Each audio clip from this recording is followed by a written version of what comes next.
All right, so before we start, fair warning, this may be my most questionable sneaker purchase ever. But with that being said, I'm really excited about this shoe because it's so different from anything in this collection behind me. So today, guys, we're checking out the Nike Clogposite. Let's get into it.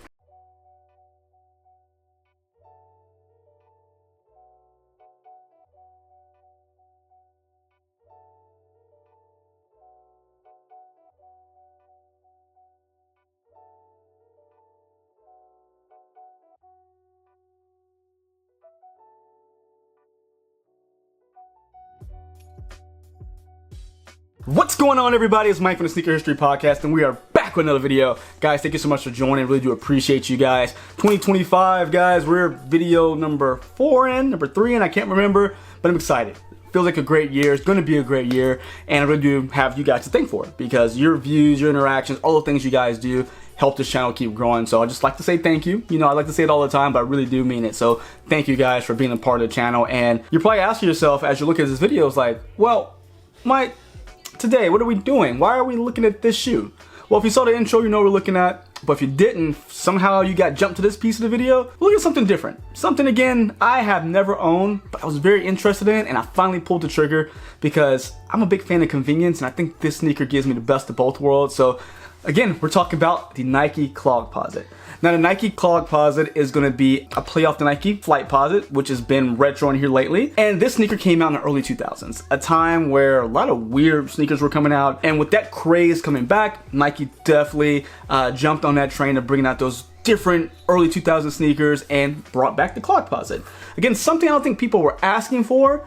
But at the same time, I think Nike actually played this one pretty smart because two things that are very popular right now. Early 2000 sneakers and clogs or mules or slides, whatever you want to call them. That's all you see people wearing. Now, I'm not a big clog or slide person, but I do like convenience like I mentioned earlier. I am a fan of being able to jump in a pair of shoes. Again, especially having 4 kids, with me and my wife going ripping back and forth all these different directions. It's nice to have a sneaker that is, well, almost still a sneaker, but the convenience of a slide. I can just throw my foot in, but I still get that rubber outsole, get a nice upper, and that's what really drew me to this shoe. Now, the price point of this sneaker deterred me. 140 bucks. Did not want to pay 140 bucks for a shoe that's not really a shoe, but I did get this shoe on sale. Dover Street Market had an end of season or beginning of the year sale. I can't remember what they called it. Half off, $70. I got these over, I think, $84 shipped. Not mad at that, still way cheaper than $140 plus fees and shipping, all that great stuff. So if you're looking for this pair, I get Dover Street Market. I think other stores like Packer have them on sale as well. I think maybe, I'm trying to think, what else had them? Was it Bodega? I can't remember. They're on sale a lot of places in a few different colors. And finally got a chance. Hey, let's go ahead and try it. Really decent price, and that's why we're here today. And I gotta tell you, right off the bat, guys, I really like them. I didn't think I would. I honestly thought this was gonna be something for a video. I'll show you how they were, but I actually really like this shoe. It's one I got it about 2 days ago. Came in the mail, shipped pretty quickly. So shout out to Dover Street Market for the fast shipping, because man, I didn't think it was gonna be that quick, but they got here really fast, and I've been wearing them since they arrived. So it's been about 48 straight hours. Well, take that back. 48 hours I've been wearing that straight because I definitely don't wear my shoes all day every day. But I've been wearing them and I like what we got here. So jumping right into it, it's a very simple shoe. This is going to be a very simple review. I made this video more out of surprise because I didn't think I was going to like the shoe. So again, we're here. And the upper, of course, is going to be Foamposite. I thought it was going to be a different type of Foamposite than, you know, the actual Foamposite 1 or Flightposite. But no, it is the same foam material, which means when you wear this sneaker, it will be super snug in the beginning. When I put this on initially, I thought I was gonna have to go, I thought I should have went a half size up, but nope, more wore it, more started breaking in. And again, if you know foam, it molds to your foot. So it's kind of a one-to-one custom fit once you wear it for a while. And that's what the shoe's in the process of doing. I don't think I've 100% broken it in yet, but with that being said, with the first few wears, it's gotten more comfortable every time I've worn it. So I'm guessing, let's give it a week. Let's give it a week of wear, and I think it's gonna be perfect. Now, along with, of course, the Foamposite we're gonna get, which is gonna be in a light Orwood brown color. I got this one because it's really neutral. I can wear with a lot of different things, which we'll talk about later in the video as well. But there's a lot of different colors out there, from like this, is it a cactus type color? Of course, you have the Green Goblins that just released. There's like a silver metallic type color. I think there's an all black color. I think there's like a dark, like kind of like chocolatey brown coming out. There's a lot of different colors coming out of the shoe. Nike's really gonna ride the wave on his mule trend for a while. And again, I'm not mad at them because I like the idea. I'm not a big like Birkenstock guy. They look good, mind you, but I like something a little bit more active, if that makes sense. I don't know, maybe that's not the word, but Birkenstocks look great, great materials. The price tag is pretty high for what I've seen. And again, these were pretty high for a slide, but being able to find them on sale, you know, not be the same as everyone wearing the same Birkenstock, that's why I got them. Or the same Croc, or, you know, something like that. This is why I went with this one, because I have not seen a single person where I am wearing them. So I like to kind of have that, you know, that different pair. So that's really the reason I wanted to try them out. Now within that foam, you're gonna have a pressed in Nike swoosh there, which I love the little mini swooshes they put on things. And with this one, you actually get 2 mini swooshes, because you're gonna get this one that's gonna be pressed into the foam. But also on the top of the sneaker, you have a neoprene upper. That's where you're gonna really open the shoe up to get your foot on. And it's really nice and soft, so it sits on your foot. It's nothing like constricting. It is secure, which is very cool for a shoe that has no straps, no laces. This piece is stretching enough to get your foot in, but also strong enough so that way it's not getting out of shape, your foot's not slipping out of it. So they did a really good job with this piece, which is also gonna be in that same light Orwood brown color. And that second mini swoosh is actually gonna be embroidered right here on this very bottom of that neoprene on the lateral side. So kind of get that double stack mini swoosh you guys are seeing here. So one right there and one right there. Super cool. I like that look. I mean, you're not gonna get a ton of details on this sneaker because it is just, well, basically a slide. But little things do help because you want to differentiate yourself from every other shoe out there, right? Now, something else you're going to see, of course, in the foam is going to be the same lines you would get, the pieces on the Clogposite that really help you to be flexible when you're playing basketball. Now, don't go play basketball in the shoe. You will roll every piece of your ankle here, but you still get that same design, so you get all of the flex points in the foam that you're going to see within this sneaker as well, or shoe or mule, whatever the heck you want to call it. And as you get towards the middle of the shoe, you're going to have the torsion plate, which is going to be done up in a plastic that's going to be, again, that light Orwood color. Honestly, I don't know how much of an effect it has with just everyday use as a, you know, opposed to the very performance-driven use as the Clogposite would have.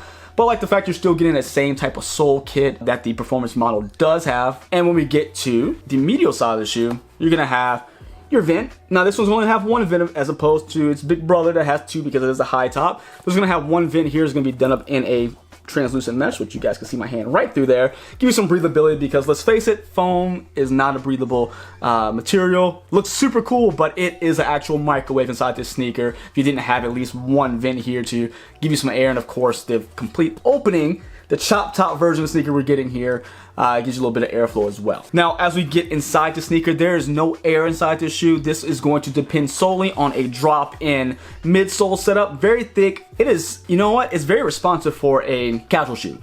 I feel like this version of foam would probably be more in the performance model. Usually in the casual you get kind of that pillowy soft, but this one's gonna have more of a responsive feel, so it doesn't feel like it's gonna bottom out too fast. Now, something really cool about this is with the Clogposite, you're gonna have two zoom pods that are gonna be embedded into this footbed or this midsole. And they don't have it in this one because, again, this is not the performance model. But if you look closely, I don't know if you guys can even see it here. It's really hard, but you can see the cutouts and where they would actually implant the zoom bag here in the forefoot and in the heel if you actually had the Clogposite, which again I thought it was really cool that you could see that on there. So I guess if you have the Clogposite, if you wanted to interchange it in this shoe, you know they'll still fit perfectly, so that way you have the zoom units in the sneaker if you want to go that route. Now in the outsole, you're gonna have the same outsoles you get in the Clogposite. This one's gonna be done up in a milky translucent, again that same light Orwood color. You're gonna have that here with a little bit of a crimson hit, get a little pop of color with the Nike swoosh there. And it does have the same text on there. It's gonna have the Nike Flight Systems and Foamposite technology written down on the midfoot of the outsole as well. And I tell you, again, I really like this. I was not expecting to like it, but I do. And it is one of those shoes is where I think you have to step out of your comfort zone to wear because it looks kind of different on foot. So from cargo pants to maybe trying some, I don't know, some crop pants. I have, in the example I'm using, I have some Nike, was it Nike Tech Pack or Tech, I can't remember I think it's Tech Pack, but it's their crop pants they used to sell. I think there's a new version now. But also shorts, put on some fun socks, throw these bad boys on. And there's a lot of different ways to wear it, but again, I feel like it's getting you out of your comfort zone of your normal type of sneaker here and just doing something different, which I'm trying to do that. There's so many of the same things I buy, I feel like, over and over. I want to try something different, and this is really my first step in doing that. So I'm really happy with this. It's something I'm going to wear, and I tell you, go true to size. Go true to size because, again, foam does mold to your foot. So if you go too small, or I'm sorry, if you go too big, it's going to mold and you're going to be flopping around in that shoe. You're going to be comfortable from the beginning where it's tight, but when it actually molds around your foot, it's not going to be as comfortable because you have a lot of extra room, I feel like. But go true to size because give it a few days of being a little snug, and again, that foam is going to mold around your foot so you have that one-on-one custom fit. So again, I'm in the middle of that right now. About 2 days of wearing, I can progressively see it's getting more and more comfortable, and I cannot wait to give it a few more days where it's perfect. And this shoe, I'm surprised to say that I'm definitely going to get a couple more colors. I think I'm going to get that Green Goblin color that just released when it's on sale. I think on GOAT it's under $100, so I'm keeping an eye on it right now. But also I'm gonna keep track of things like Dover Street Market and other retailers who are cutting the prices pretty steep on these, because I don't think a lot of people are buying them. But it's a cool shoe. I'm kind of glad not a lot of people are buying them, because it's one of those, I think, definitely a conversation starter, definitely a discussion piece, because it's just so out there. And I'm a big fan, so let me know what you guys think. The Nike Clogposite available now, and again, looks like they're going to be a lot more colors coming out in the future. So let me know, do you like it? Do you hate it? You're wondering why in the world I did this review? But let me know down in the comments, guys. You know I love talking to you guys. Until next time, see ya.